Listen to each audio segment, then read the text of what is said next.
Hey fellow photographers, welcome back for another episode of Who Said Photography. And today's topic is, drum roll, something I use a lot of, histogram.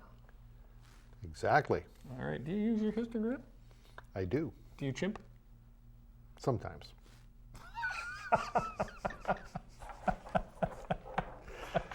Who can? Okay, for anybody who doesn't know what chimping is, it's basically you take a picture and then you got to look at it and take another pot and woo woo. So it's an older term. So that's what chimping is. Believe it or not, honestly, for me, the histogram is one of the most important parts of my taking a picture.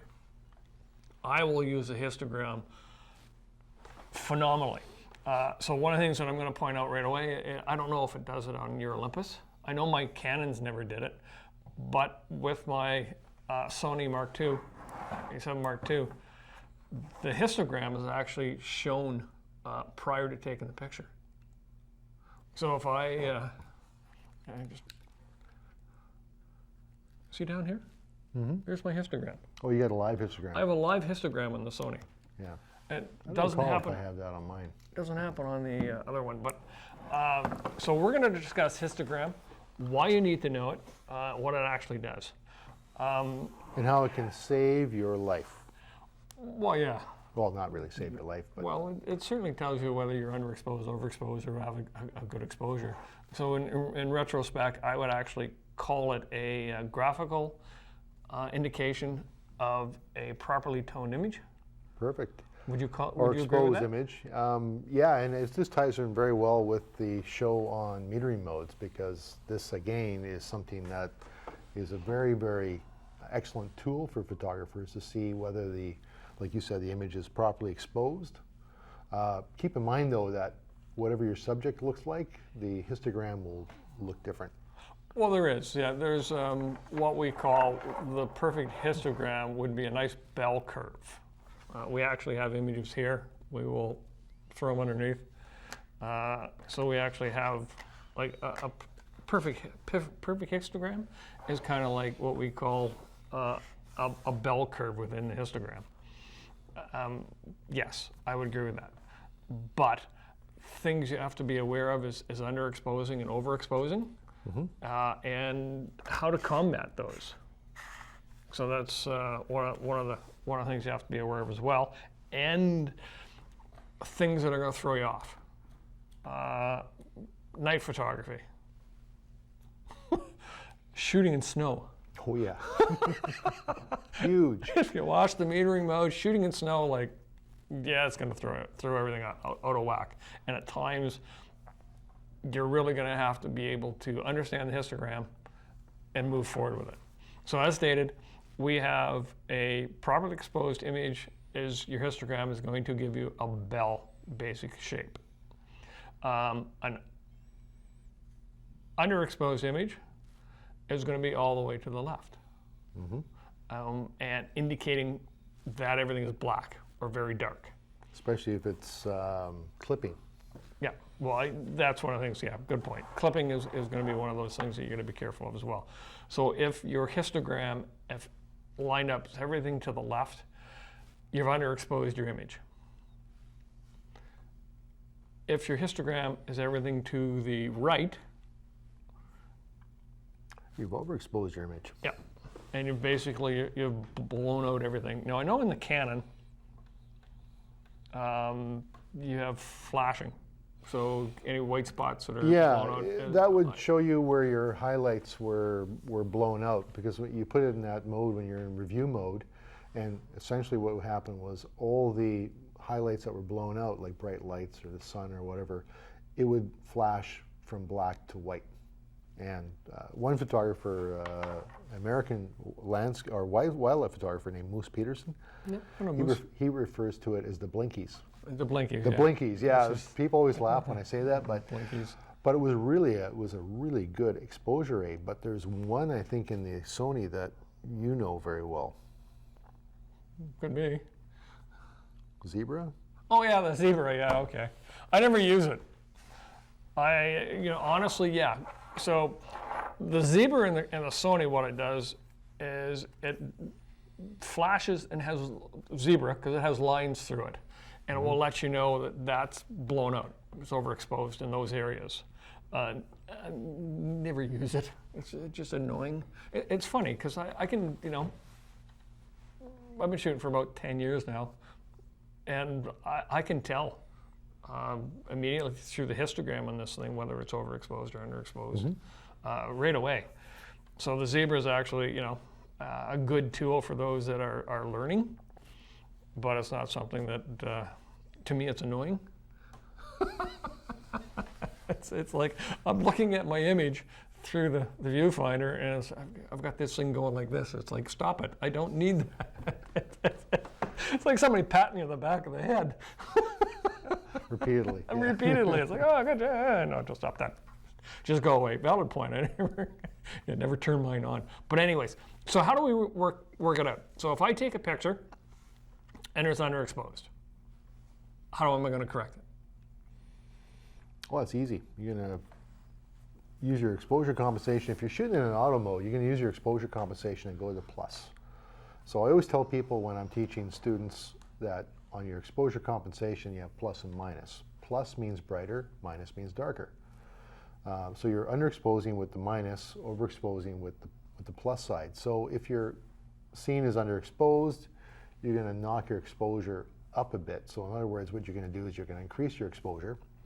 So if you're doing, like, let's say 1/500th of a second at f11, you might want to try 1/250th or 1/25th of a second at f11. Or you can open up your aperture, either one. What will happen then is it'll move your histogram over a little bit more. You might even get it to that point where you get that perfect bell curve, as Bob talks about. And that's an important thing because when you're looking at that underexposure, we mentioned clipping, and that's when I think you have samples that are going to be up on the screen, right? Yep. So when you're looking at that, what happens with clipping is that when it's moved over, let's say right to the left with underexposure, and your graph is going off the scale, that's clipping. So what happens is you've lost detail in those shadow areas. Yeah. Totally. And the same thing on the highlight side, when you're over there, when you're clipping, that's when you blew out your highlights. Back to the blinkies again. Yes, but here's the thing though. For me, if I'm a little dark, I can recover it in post. There's actually detail in the black. There's never, ever, ever, ever, I'm going to repeat this again, never, ever, ever, ever detail when you overexpose and blow it out on the white side. That's right. So you've got to remember that. A lot of times in post-production, if you're a little dark, I can recover that. If I'm blowing out the whites, there is absolutely nothing you can do to recover that information. There's no information there. And a quick trip down memory lane, this goes back to the film era. When you're shooting slide film or transparency film, you always expose for the highlights. In other words, if you blew out your highlights, right, you couldn't recover them. That was it would basically be developed into a clear piece of film. Yeah, it's exactly. So there's nothing there. With digital, Bob's right. You don't want to lose those highlights. You got to keep those. Yeah, and 9 times out of 10, the way I was taught was always try and keep your highlights just before going over the edge. So on the back, I know in a lot of histograms they have lines coming through. So just trying to keep it just after the last very line before you overexpose the whole thing and blow it all out. So that's basically, for the longest time, that's the way I shot. Again, we're going to now talk about shooting at night. So when you're shooting at night, you're not going to see that perfect bell. Oh, no. Not even close to that perfect bell. No, everything's going to be sort of like shot right over to the left. Everything's going to be shot over to the left, but you can compensate that again and pull it over, but you're not going to see a perfect bell. Most everything is going to be on the left-hand side, guaranteed, because most everything is dark. Most everything is dark at that particular time. So in that case, you've got to try and get it moved over. Anything that's gone past the far left-hand side is again, completely black. You're certainly not going to see a decent bell. And it's the same thing with shooting in snow. Snow is difficult to do, especially, well, not even snow. Let's think about all you guys out there shooting weddings. What color is a wedding dress? White. And most wedding dress are very, very detailed. There's a lot of things going on. Well, you've got a lot of things going on there. You've got a white wedding gown and you've got a black tux. Okay? We're talking about the worst of both worlds, basically. Yeah. So, yeah. Yeah. It requires a little bit of finessing and a little bit of work. There's not a little bit of going on in that one, you know. If you're out, well, right now it snowed 2 weeks ago, and if you're up skiing and things like that, you got to be very careful because some of us want detail in the snow. Snow is actually, believe it or not, is a blue tinge to it. Do you ever notice that? Snow's Especially in not the shadows. Yeah, snow is definitely not white. It's got a little bit of a blue tinge to it. So if you're up Mount Washington, Paradise Meadows area, you gotta, you know, your camera is not going to be able to handle it. The metering mode is going to get you close, but it's certainly you're going to, at some time, you're going to have to look at the histogram and overwrite it. That's right. There's no way around it. So there is. You want to show a little bit of detail or texture. Yeah. Right? Is what you want to show in the snow. I mean, if it's just white, it's just white.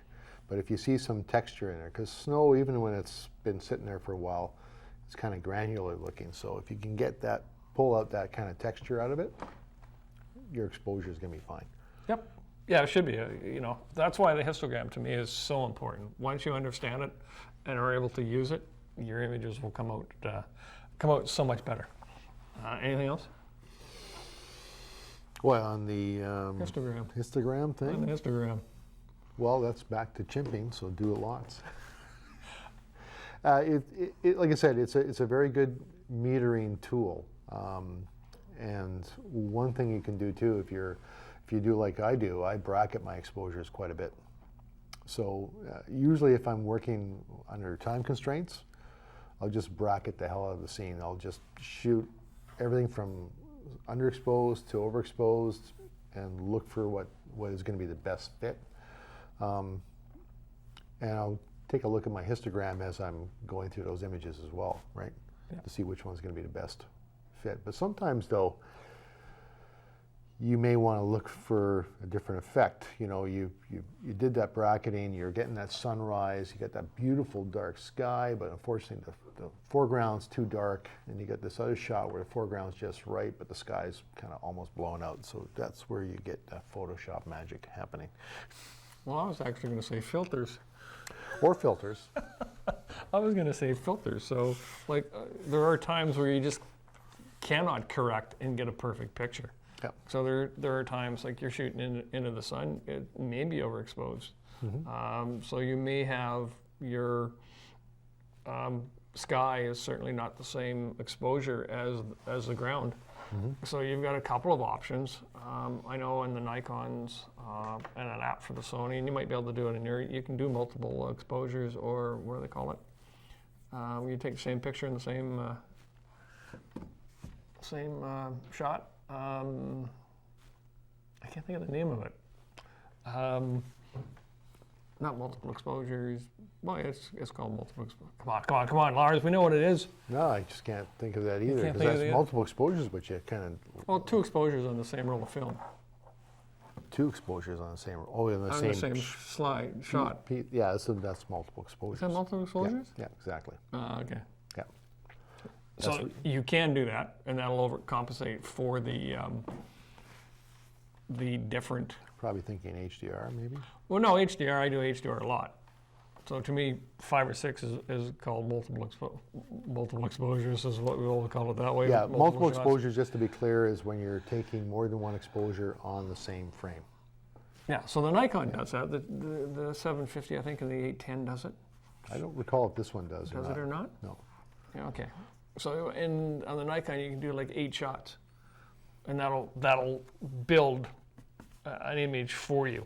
Now, whether it does it raw or not, I'm not a Nikon guy. Well, the Olympus has a unique feature. It's called Live Comp, and it's actually in the manual mode. When you go past the bulb setting, Live Comp, what it does, our Live Composite, is it'll take numerous exposures on the same frame. the first exposure will record the ambient light.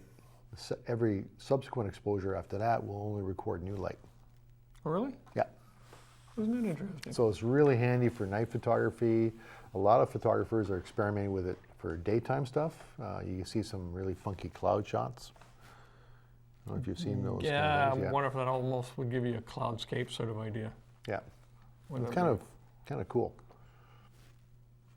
Neat feature be? anyway. Neat feature? Yeah. Interesting. Huh, we'll have to look that one up. Yeah. Huh, alrighty. Okay. Anything else? Think of anything else on histogram? I think when we show the examples, it might be a good idea to give a little bit of a voiceover on that. Just Well, they'll just pop up underneath or pop up overhead, underneath. and, Okay, good. they'll just pop up underneath. So that's why I brought them here, so you and I can look at them, and they'll just Everyone else wonder what we're looking at, but yeah, they'll see it. They'll see it. They'll see it as we're looking down, sort of idea. So again, Very useful tool, and you'll notice on the samples that he's going to put up there are different colors because every wavelength of color will have a different histogram. yes. Yeah. Well, yeah, because the camera shoots in RGB. Yeah. Red, green, and blue. Red, green, and blue. But yeah, okay. So there's a couple ways. Again, to overcome if it's too far to the left, too far to the right, underexposed, overexposed. You can make adjustments in the camera. Mm-hmm. Yep. You can add filters. Yep. You can do multiple exposures.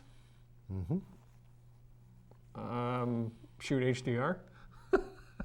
Well, which is just five shots anyways. Which is essentially bracketing. Yeah, bracketing. Right. There's a word. Yeah. It's But the what same you're thing. doing now is you're blending those exposures together to create the properly exposed image.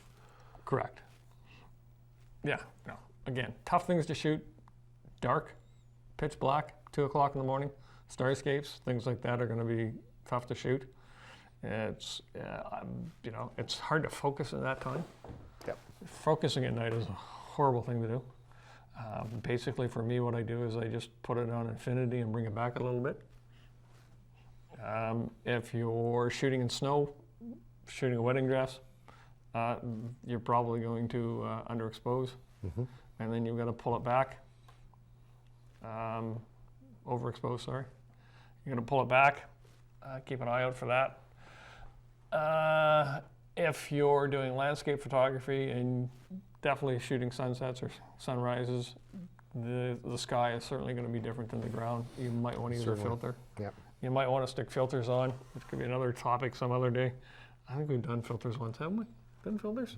I think we talked about them briefly, but Briefly? yeah. Again, the perfect what you're shooting for is kind of like a bell curve. Mm-hmm. Have you ever what was I shooting the other day? There was no bell curve. There wasn't overexposed, it wasn't underexposed, but it was almost like a straight line right across. Well, like I said, the histogram is going to change depending on the scene you're photographing. I remember when I was teaching a class one time there and I showed people histograms of specific images, and one student said, "Oh, I was expecting the histogram to sort of like give me an idea what the image looked like." I said, "No, you can't tell." What I mean by that is if you look at a histogram first and then someone showed you the image afterwards, you may not be able to sort of like really figure out whether that histogram was associated with that image or not, right? But you can figure that out in the sense that if your subject's very, very light, like a polar bear in a snowstorm, Right? you know it's going to be everything over to the right. If it's a gorilla in a dark room, everything off to the left. Yep. You know, that kind of deal. But so I said it's going to change depending on what you're photographing. Just keep that in mind. Keep that in mind. There is information in the blacks. There's no information in the white. Mm-hmm. So try to make sure that your overexposure is prior to. You're looking because- for a really balanced exposure. Well, you're looking for a balanced exposure, but it's not always possible. No. It's not always possible, like in a perfect world, yeah. That's why we Maybe use so. those different techniques and filters and Well, that's exactly it. Yeah. That's why you come at different techniques and different filters. But if you understand that white is gone, anything that is pure white is gone. There's no detail, nothing in there to recover in post. Mm-hmm. Black is a little bit less forgiving. You can pull it out. You're going to get a little bit of noise in it, but it's a little less forgiving. But as long as you understand the histogram, you can make the appropriate adjustments. And that's basically where you want to be able to make the appropriate adjustments. Again, I've seen it where there's no tonality in the image and the whole histogram was almost flat. Wasn't overexposed, underexposed, but it was flat. So. Or you photograph it. I can't remember, but I know I've seen that. I'd have to dig up the picture again because it was going to be one of those ones that I brought and went, do you think you could ever do that again? Probably not. I like to keep it so that it's not overexposed. It's just prior to, and try to get as much information out as possible. And yes, you have the red, the green, and the blue channel. Mm-hmm. Do you ever use yours? Red, green, and blue channel? Sometimes, not as much as I should. I'm just basically looking at the just a basic histogram. Yep. I'm more interested in just the overall exposure, not so much the different color channels. Some people will look at the color channels a little bit more in depth, which is great. I'm still an old slide photographer, so I tend to bracket a lot more than I know for most things I shoot, because basically what I'm doing is I'm looking for probably the best. Best of both worlds. Best of everything, yeah. Worlds, yeah. And again, you know, I'll use the filters like Bob was talking about. Like I said, a subject for another show.